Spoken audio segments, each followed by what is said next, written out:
मार्केटमध्ये मिळतात तशाच फुलवाती आज आपण घरच्या घरी बनवणार आहोत। ह्या वाती बनवायला अतिशय कमी वेळ लागतो।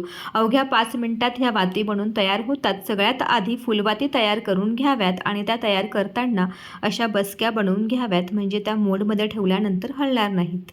चॉकलेट तयार करण्यासाठी जो सिलिकॉन मोल्ड येतो मार्केटमध्ये, तो मी वापरणार आहे ह्या वाती तयार करण्यासाठी। सगळ्यात आधी वाती आपण ठेवून घ्याव्यात मोल्डमध्ये आणि त्यानंतर शुद्ध गाईचं तूप वितळून घेऊन 1.5 चमचे तूप या मोल्डमध्ये मी टाकते। सुगंधित वाती देखील अशाच पद्धतीने आपण तयार करू शकतो। त्यासाठी तुपामध्ये आपण थोडंसं कापूरची पावडर घेऊन ते मिक्स केल्यानंतर ते तूप आपण ह्या मोल्डमध्ये भरावं आणि बघा आता अर्धा तास मी फ्रीजमध्ये ठेवल्या होत्यात ह्या वाती सेट होण्यासाठी आणि तुम्ही पाहू शकता किती छान सेट झालेल्या आहेत, अगदी मार्केटप्रमाणे। दिवा प्रज्वलित केल्यानंतर 1 तास हा दिवा छान तेवत राहतो। तुम्ही देखील अशा ह्या वाती नक्कीच तयार करून बघा।